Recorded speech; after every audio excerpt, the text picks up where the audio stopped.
José Ángel Fernández, que nos acompaña el día de hoy. Es egresado orgullosamente de nuestra Facultad de Sociología, y en el marco del tercer encuentro de egresados, que está muy próximo ya, 17 y 18 de mayo,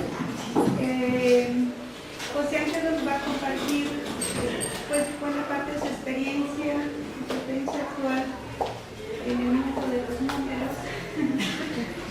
Voy a leer una reseña personal para que ubiquemos unos antecedentes significativos, un pequeño resumen de la labor de José Ángel.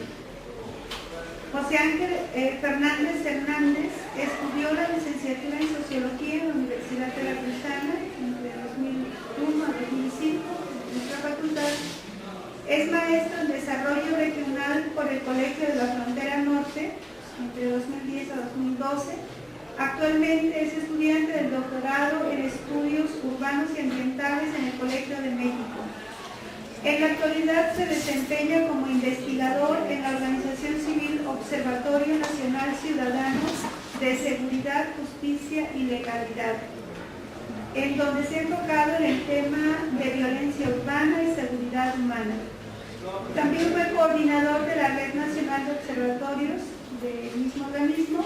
De manera previa ha laborado en instituciones de investigación, en equipos de evaluación de políticas públicas, en organizaciones de la sociedad civil, en consultorías que analizan el fenómeno delictivo en los espacios locales.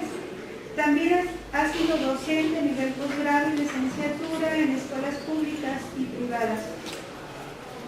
Entre sus publicaciones, la última publicación es un ejercicio de acceso a la información sobre la eficiencia en el combate a la trata de personas en México de 2010 a 2013 en la Revista Mexicana de Opinión Pública de la UNAM. Pues está con nosotros José Ángel, bienvenido y muchas gracias por aceptar la invitación y por venir a compartir con nosotros. Bueno, antes que nada, muchas gracias. Muchas gracias por la invitación. A la directora de la Facultad de Sociología por la invitación. A la profesora Arturo Hinojosa también, que fue quien me contactó. La verdad es que es un gusto volver a ver las caras de mis profesores después de algunos años. Le decía Erika que cómo me sentía, me siento más viejo a los más jóvenes, ahorita los vi que son algunos años.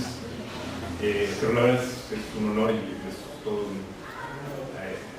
es un halago que me hayan invitado a presentar un poquito de la experiencia, pero no ser muy aburrido. No vamos a hablar de números ni de cuestiones muy técnicas. Yo lo que vengo a platicarles es lo que he hecho en los últimos 5 años, que es cuando ingresé a esta organización, y cuáles han sido sus alcances y cuáles han sido sus limitaciones. No vengo nada más a echarle porras a donde he trabajado. Tengo que reconocer que también hay algunos pues digamos, algunos retos que enfrentar en relación al trabajo que se hace desde allá adentro. Bueno, voy a empezar, voy a poner mi presentación.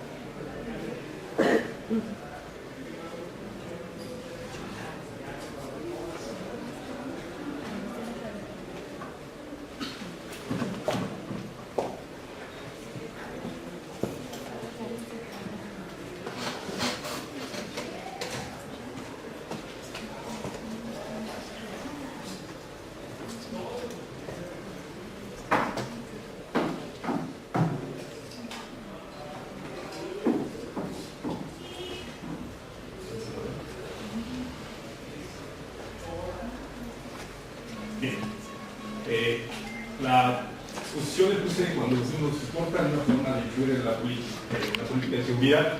Le puse este nombre porque en la organización donde estoy trabajando, básicamente uno de los bajos pilares, uno de los pilares del trabajo de esta organización son el análisis cuantitativo.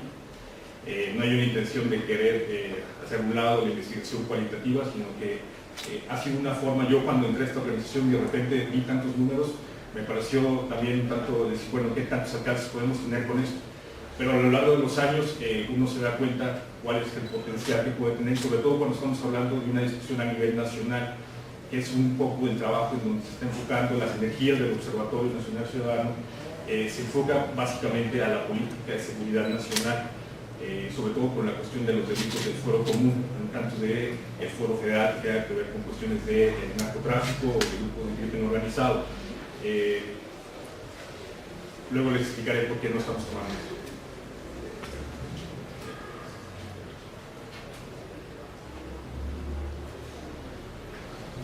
En 2000, bueno, la organización Observatorio Nacional Ciudadano fue fundada desde el 2008. Sin embargo, era como una especie de organización apagada todavía porque no se había enfocado muchas energías y recursos sobre el trabajo que estaba haciendo esta organización. Entonces, en 2013, a inicios de 2013, se cambia prácticamente todo el cuerpo de organización del observatorio y hay una especie de dirección en donde había que analizar qué estaba pasando con la política, qué estaba pasando con la política de seguridad a nivel nacional. Sobre todo la cuestión de los números. Entonces, el director que acaba de llegar fue parte de los cambios importantes que se hicieron en ese momento. Empezamos a revisar los números.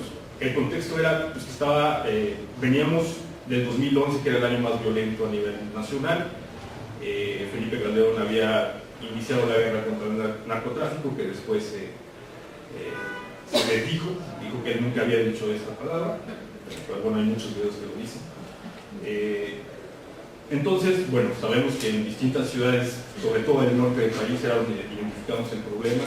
Ciudad Juárez, en su momento en el 2010 fue llamada, o 2008, perdón, en 2008 fue la ciudad más violenta del mundo, por arriba de ciudades, en países donde estaban en situación de guerra. Tijuana, Monterrey, Culiacán, todas estas ciudades estaban experimentando procesos de violencia muy altos, altas tasas de homicidio. Cuando uno las comparaba, sí es cierto, contra otras ciudades del mundo, sí, efectivamente estamos en una situación crítica. Pero bueno, en 2013 sucede que empiezan a crecer otros delitos de alto impacto, los que se llaman de alto impacto social. Entre ellos secuestro y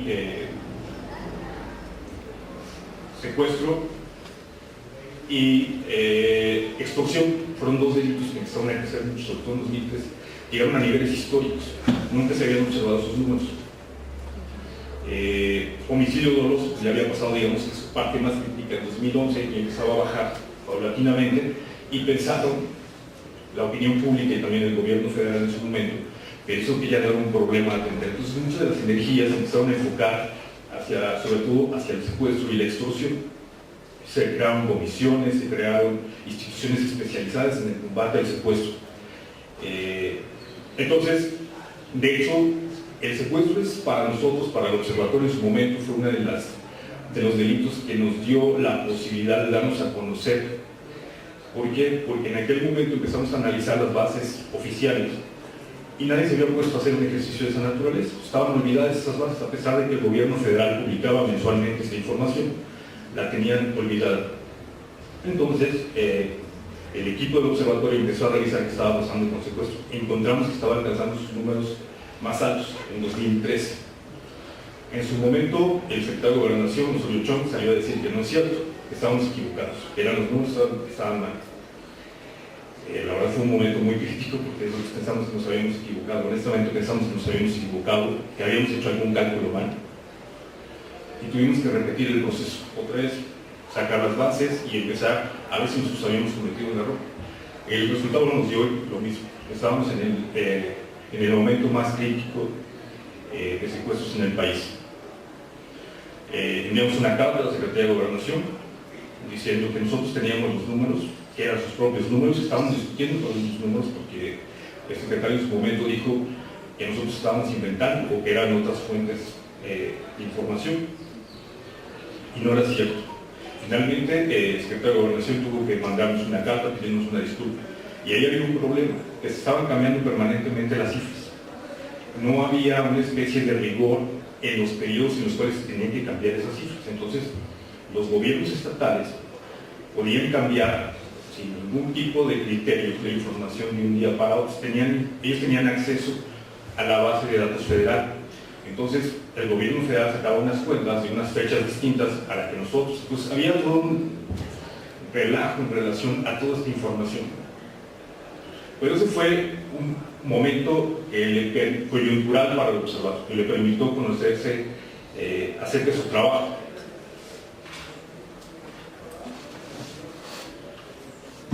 Entonces, en aquel momento, muchas organizaciones, y actualmente de impacto nacional, lo que trabajan con políticas a nivel nacional, empezaron a surgir y empezaron a profesionalizar sus trabajos. La Organización México SOS de Alejandro Martín, México Unido contra la Delincuencia de Josefina Ricaño, alto secuestro de la señora Wallace, Todos en Común de María Elena Morera, INCIDE, que es una organización que, digamos, no tiene como no podemos identificar un personaje en específico, y México Evalúa, que también es una organización que ha logrado como no ser una especie de organización carismática en donde recae el peso de su organización en la imagen de un personaje, ¿no? Y luego, pues bueno, estas organizaciones fueron trabajando en distintos tópicos, ¿no? Algunos en secuestro, como alto secuestro, como causa en común. México Unido contra la Delincuencia también nació como una organización preocupada por la cuestión de secuestro. En 2001, no sé si recuerdan, una marcha que se celebró en la Ciudad de México, todos vestidos de blanco, que salieron alrededor de 500,000 ciudadanos a manifestarse. En ese momento López Obrador la llamó como la marcha de los Pirrulis.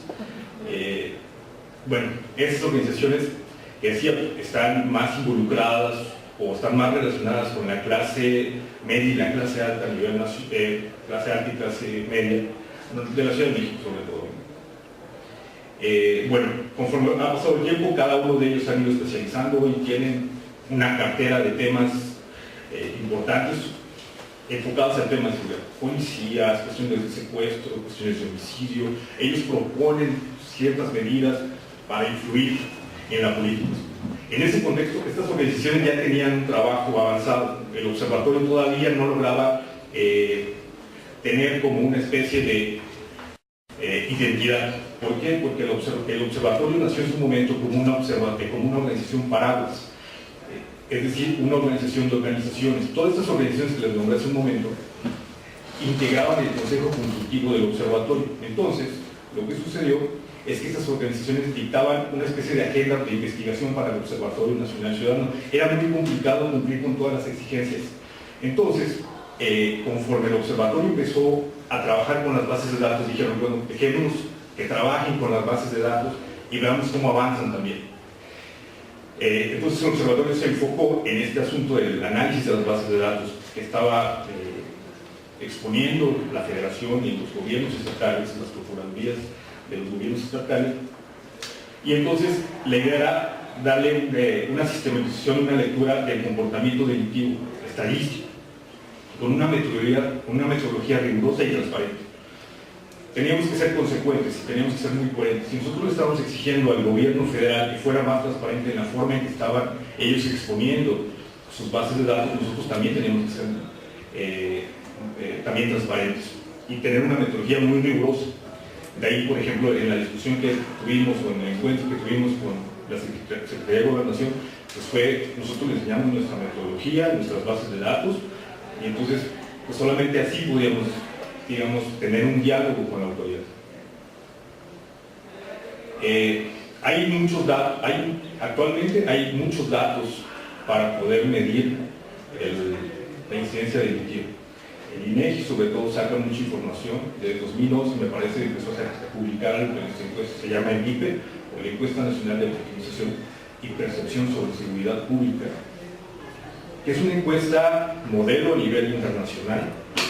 Ellos miden distintos delitos, pero también miden la percepción. Es decir, hay dos tipos. El delito se mide a través de dos criterios. Uno es los criterios objetivos, lo llaman así, que es los delitos que ocurren, y el otro son los criterios subjetivos, que es decir, qué tanto miedo tengo yo de salir a la calle y que vaya a ser víctima de un delito. A eso se refiere la percepción. y empezaron a publicar lo que se llama cifra negra. ¿En qué consiste la cifra negra?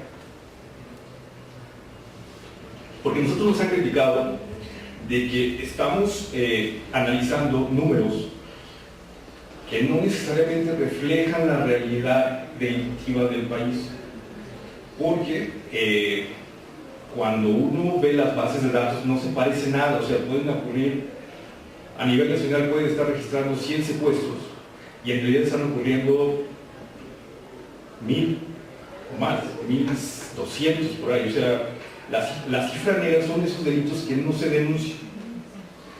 Y el secuestro es el delito que menos se denuncia en el país, tiene una cifra negra del 98%, o sea, solamente 2 de cada 100 secuestros se denuncian en el país, que tiene que ver con la calidad institucional que tenemos, la confianza que tenemos en las instituciones para poder denunciar.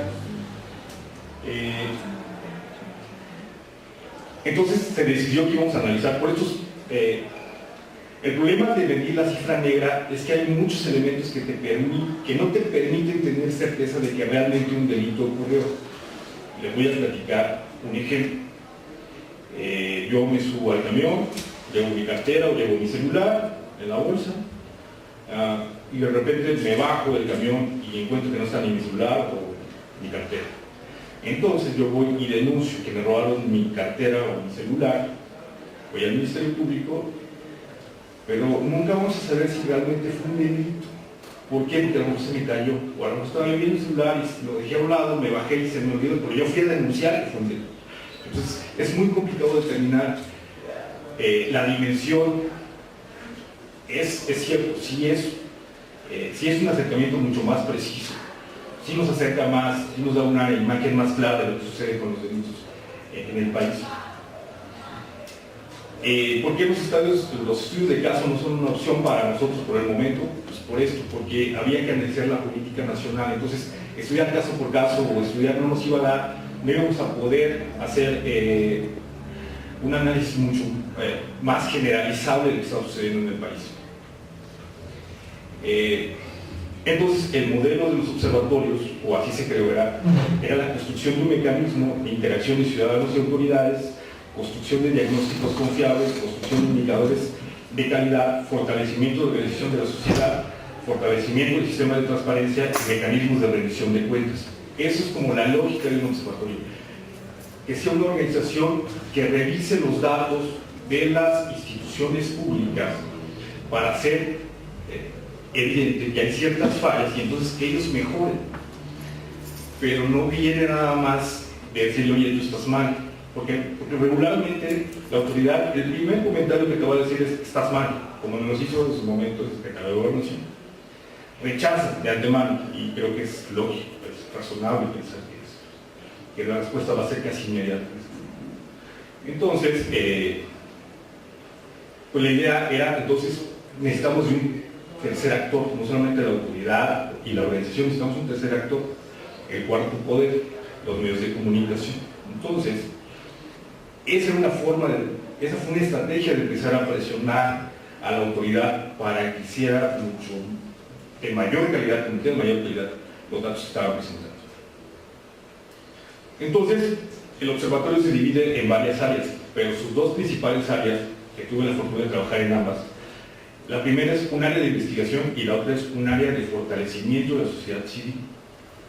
El área de investigación, cuando cambiaron el cuerpo del observatorio, las bases de datos se revisaban de vez en cuando. Entonces, con la llegada de este nuevo equipo, lo que se hizo fue revisar las bases todos los meses. Cada mes que publicaba, trabajábamos y empezamos a analizar.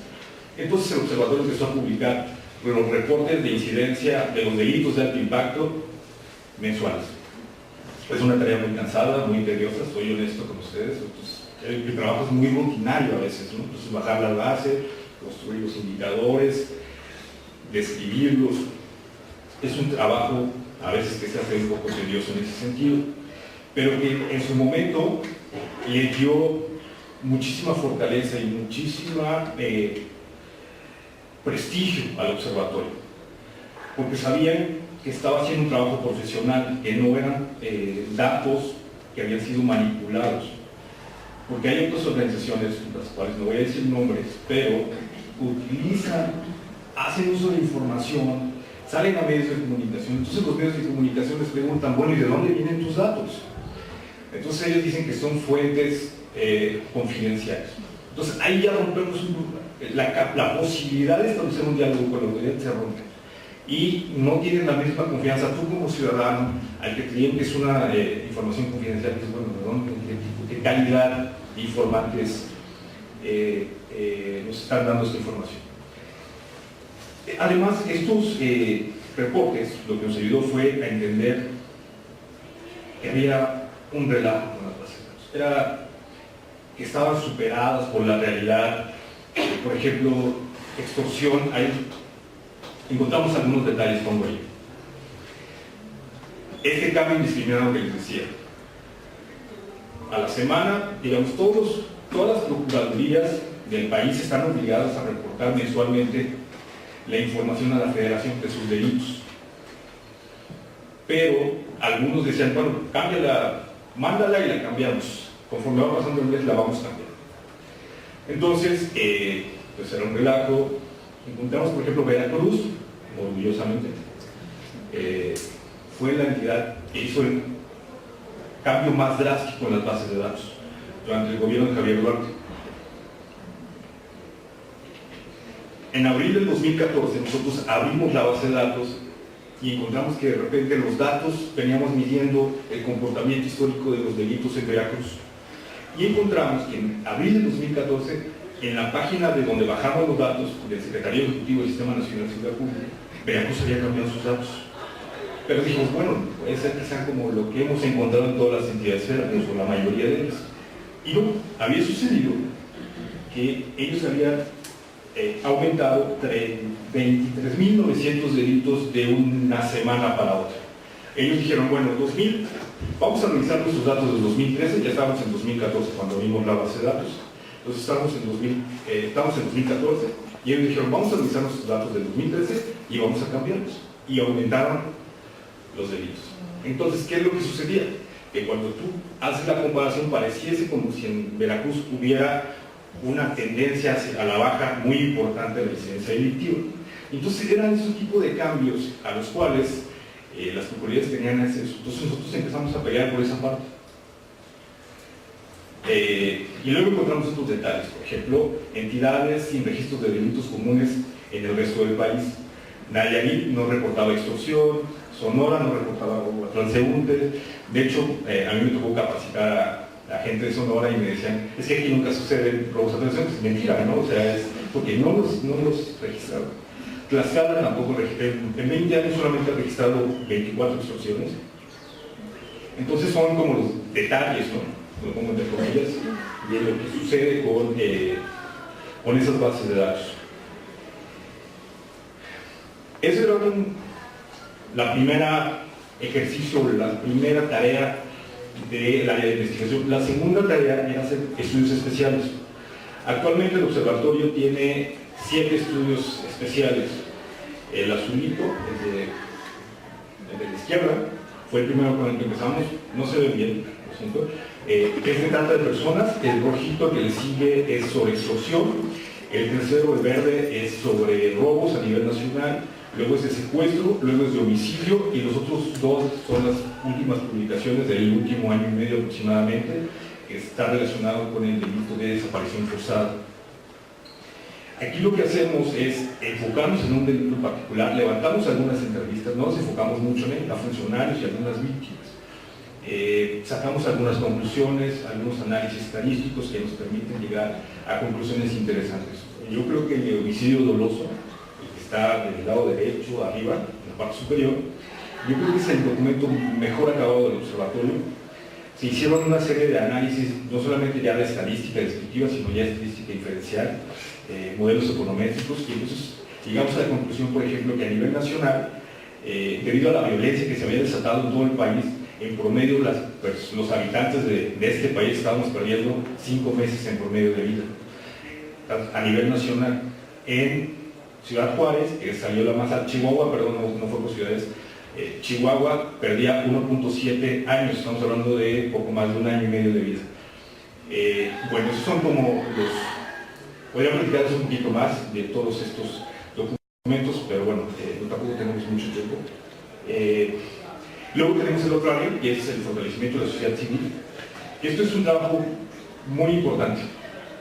Todo este aprendizaje que habíamos logrado revisando bases de datos, la otra tarea del observatorio es fortalecer el trabajo con organizaciones civiles a nivel local. Es decir, toda esta metodología que nosotros habíamos construido a lo largo de los años, queríamos transferirla hacia los espacios locales, hacia organizaciones que estuvieran interesados en el fenómeno directivo. Entonces, queríamos replicar el modelo del observatorio a nivel local, establecer vínculos con organizaciones y líderes sociales, vínculos con sectores empresariales y vínculos con el sector académico. Entonces empezamos a trabajar con distintas organizaciones en distintas partes del país y actualmente tenemos 24 observatorios locales que pertenecen a algo que se llama la Red Nacional de Observatorios. A mí me tuve la fortuna de coordinarla durante año y medio y mi trabajo fue capacitar, transferir todo este conocimiento, ¿no? Lo que le dicen el know-how, ¿no? Que es el saber hacer, ¿no? Toda la metodología cuantitativa, cómo se la transferíamos a ellos, y no solamente que aprendieran eso, sino también que aprendieran a relacionarse, porque la idea del observatorio también no solamente es presentar a los medios de comunicación, hacer presión a través de esto, sino que también generar una red de trabajo con otras organizaciones que estuvieran interesadas en el fenómeno directivo. Porque si trabajaban de manera atomizada, es muy difícil que hagas presión para que te pongan atención las autoridades.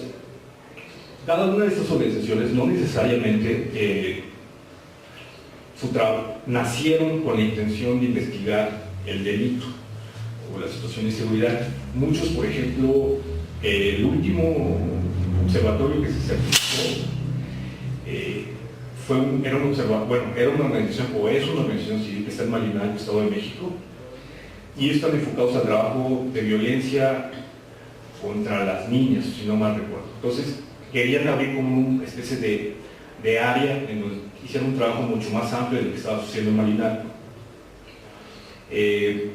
Hay otro observatorio en Tehuacán, Puebla, en donde se está trabajando. Ese observatorio ya trae una experiencia previa acerca de seguimiento a los problemas ambientales en aquel municipio. Lo que querían ellos era entender nuestra lógica, nuestra metodología, para que pudieran aplicarla también en los temas, porque también esa es una de las situaciones. Nosotros no nos condicionamos a que dejen sus actividades que hacían previamente, sino que sean rigurosos en la forma en que presentan. Y la verdad es que de esta red se han sacado muchísimos beneficios. Actualmente, por ejemplo, el observatorio está siendo financiado por la Embajada de Estados Unidos, porque es uno de los criterios. La organización no acepta financiamiento público, porque es muy complicado, porque es un arma de doble filo. Han habido algunas experiencias, y tuvimos experiencias iniciales, en donde esos observatorios tenían financiamiento público, pero la naturaleza de un observatorio es la crítica. Entonces, obviamente, si criticas a quien te está financiando, te va a recortar el presupuesto. Entonces, muchos desaparecieron así. Entonces, hoy, por ejemplo, el Observatorio Nacional tiene un financiamiento por parte de la Embajada de Estados Unidos para capacitar a nivel local ese tipo de ejercicios. Y no solo eso, sino que aprendan, demos un paso más. Entonces, hoy, por ejemplo, se están levantando encuestas a nivel local. En el puerto de Veracruz se está levantando una, en Tuxtla Gutiérrez, en Delicias, Chihuahua, en Morelia, Michoacán, y en la Ciudad de México. Se están levantando encuestas de victimización, lo que hace el INVIPE de percepción de inseguridad, que eso no lo habíamos hecho.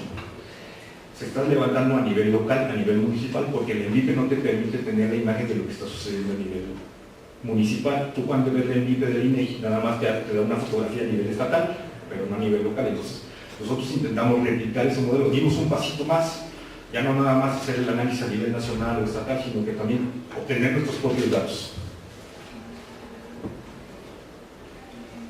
Bien.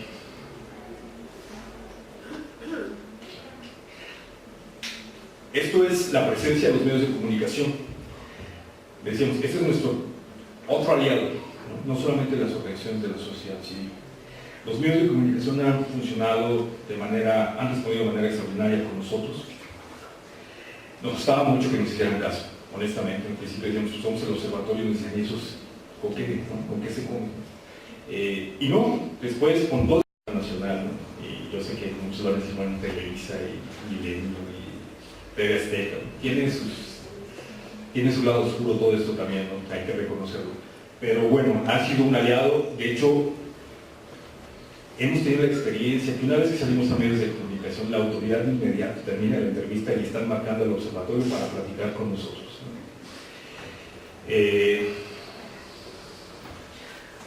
Bien, los logros de la estrategia. Poner a discusión la importancia de una base de datos oficial confiable y transparente.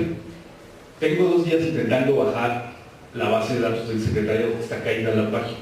Lo que yo les quiero mostrar ahí es que lo que logramos, no solo el observatorio, también otras organizaciones lo lograron, en conclusión, los trabajos de otras organizaciones, logramos que la base de datos se cambiara. Hoy, por ejemplo, secuestro antes nada nos venía como secuestro, hoy vienen distintas modalidades de secuestro, secuestro extorsivo, secuestro político, no recuerdo, ya vienen otros delitos como trata de personas, viene narcomenudeo, se hicieron cambios importantes a la base de datos, tratando de que reflejara la situación actual de las condiciones de seguridad, porque la anterior base de datos que fungió del 97 al 2017, 20 años, no la habían cambiado en absoluto. Entonces, de ninguna manera esa base de datos ya reflejaba lo que estaba sucediendo. Entonces, hoy es creo que uno de los grandes logros del observatorio, junto con otras organizaciones. Eso es un hecho, no nada más es trabajo del observatorio. Se distingue entre víctimas y averiguaciones previas. Eso es bien interesante porque antes, uno cuando revisaba la base de datos, uno tenía, porque el título así lo decía, de esa base decía averiguaciones previas de los delitos, Entonces, ¿qué significa una averiguación previa? Es el hecho que tú vayas a denunciar y empieza la investigación. Pero un observatorio local, a ver si puedo mostrárselos, que es este chiquito que se llama Observatorio de la Laguna. Ellos tenían una crisis de violencia, muchos homicidios en su ciudad. Entonces empezaron a revisar la base de datos y se dieron cuenta, ellos son una zona metropolitana, son varios municipios los que integran ese observatorio. Entonces empezaron a revisar que no cuadraba la tendencia de un municipio con otro. Dijeron, ¿pero por qué? Entonces fueron a preguntar y le dijeron, es que de un lado, de un municipio, no recuerdo los nombres de los municipios, discúlpenme, en un municipio les decían, es que nosotros registramos víctimas y los otros registraban averiguaciones previas, y no es lo mismo, porque en una averiguación previa pueden haber muchos homicidios, pueden haber 1, 2, 3, 4, y ahí se levanta una averiguación previa. En la comarca de Unero. En un municipio, Gómez Palacio, Durango y Torreón, Coahuila, y esos casos. Exactamente. Entonces, digamos que son como estos pasitos que empezábamos a dar permitieron distinguir ese tipo de situaciones. Entonces, hoy, en 2014, se hizo la modificación, ya no nada más el secretariado publicaba las averiguaciones previas, ahora, a partir de enero de 2014, empezó a publicar víctimas.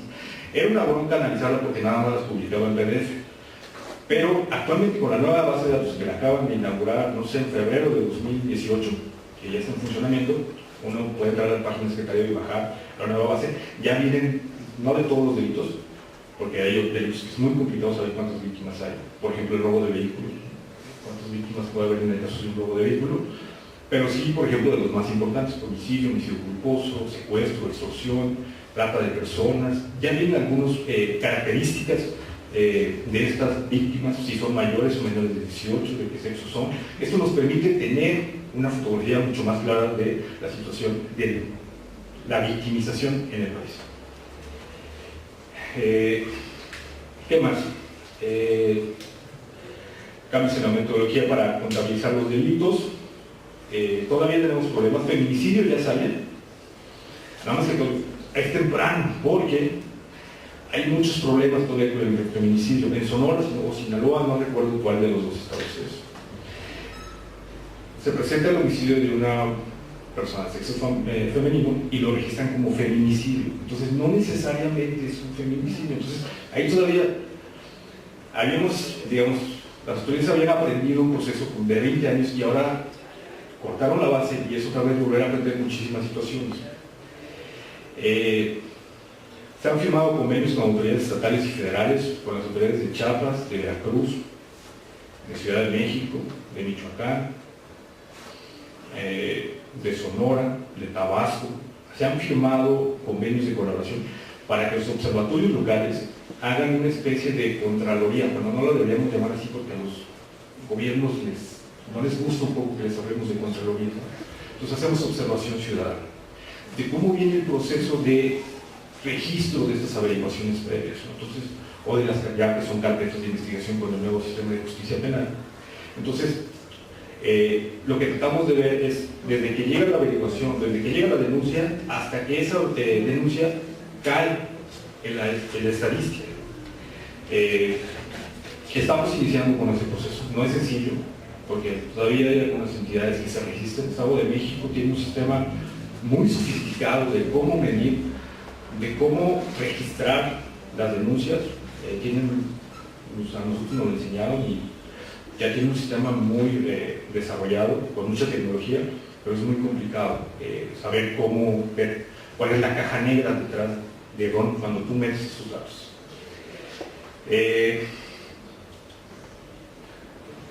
Creo que ya es un referente análisis estadístico de los delitos de alto impacto del observatorio. Y bueno, la última noticia que recibimos es que el INE, ahorita que fue el debate, el INE seleccionó 2 de los estudios del observatorio para hacerle las preguntas a los candidatos, ¿no? Entonces, es uno de los grandes logros que ha tenido el observatorio. Abrir su cartera también de financiamiento sigue siendo escaso de alguna forma. Al principio dependíamos de una sola bolsa, por llamarla de alguna forma, entonces era muy complicado ampliar nuestros proyectos, la demanda de trabajo era muchísima. Entonces hoy, por ejemplo, fundaciones alemanas, una fundación alemana nos está financiando, la Embajada de Estados Unidos nos está financiando, el PNUD nos está financiando, vamos a abrir un proyecto sobre delitos electorales.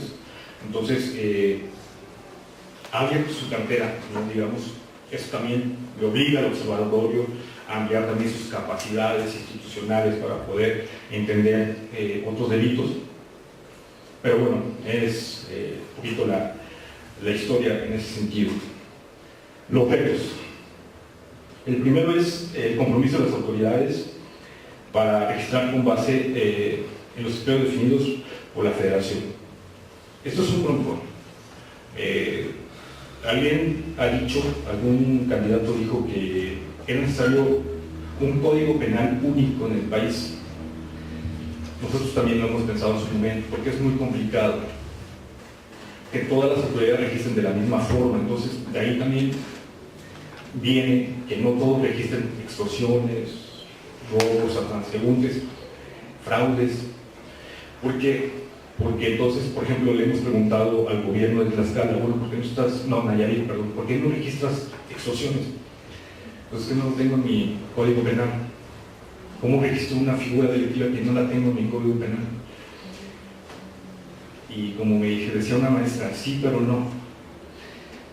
Sí, pues es cierto, no tiene su código penal, pero no, porque hay otras entidades que a pesar que no tienen una figura delictiva, sí lo registran. En el caso de Nuevo León, no lo tiene en su código penal, pero aún así lo registra y de hecho es una de las entidades con mayor número de secuestros en el país. Bien, ese es un reto. Lo segundo es que la autoridad abandone la concepción de que la participación ciudadana es un obstáculo al ejercicio de gobierno. Yo les decía a padres que capacitaban un observatorio e iban a publicar su primer reporte de incidencia delictiva, y yo les decía, lo primero que les van a decir es no. Ustedes no tienen razón, por eso tienen que ser muy rigurosos en la formación a medio del delito. Y es cierto, no creo que haya una excepción de un gobierno que ha dicho, sí, sí es cierto, ese observatorio tiene razón. Definir una concepción de seguridad, y eso recae en todos y sobre todo en la sociedad civil y en la sociedad no organizada.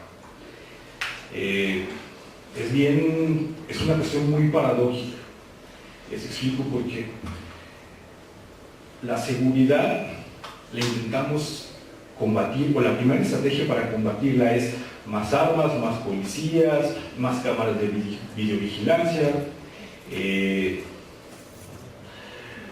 Los ciudadanos queremos policías privadas, cerrar las calles de nuestras casas, reubicar nuestra vivienda en las periferias porque son más seguras. Y eso tiene una serie de implicaciones sociales muy graves. Rompes el tejido social, estigmatiza ciertos territorios donde dice aquella colonia no te metas porque todos son ladrones. Entonces, una especie de efectos perversos de todas estas medidas, ¿no? Pero tampoco hemos definido una especie de estrategia alterna y bien definida y bien clara. Ni las organizaciones civiles, y eso es una crítica yo, que es a título personal, ni las organizaciones civiles ni el gobierno han propuesto algo distinto. Entonces, yo lo que me pregunto es, ¿seguimos sentados en el paradigma de seguridad del Estado, en donde toda la responsabilidad recae en ellos, entonces queremos más policías, incluso la seguridad ciudadana, la llamada seguridad ciudadana, ¿no?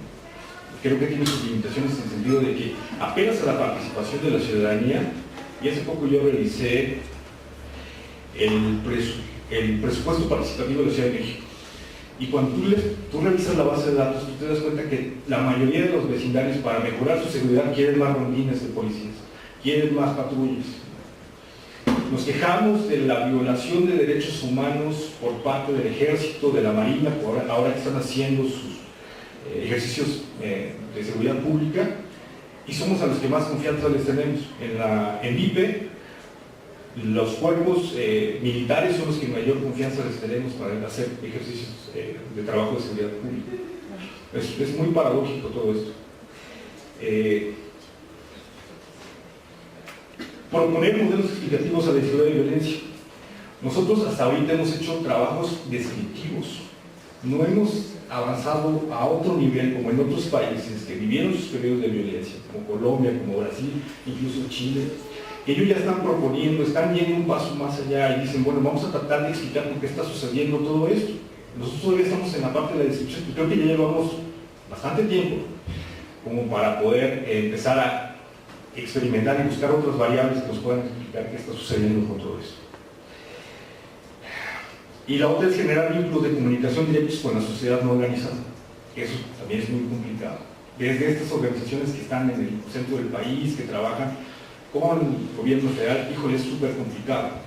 Todavía no lo hemos encontrado como lo hemos intentado también en el observatorio, con una página de internet, pero también es muy impersonal. A veces nos hablan denunciando un delito y nosotros ponemos nuestra tarea en ese sentido. Es una tarea complicada, ¿no? Los observatorios locales, ahí entra mucho su trabajo, establecer un vínculo con la sociedad no organizada. Y pues bueno, esto es como básicamente lo que traía para ustedes para exponerles. Espero no haberlos aburrido mucho.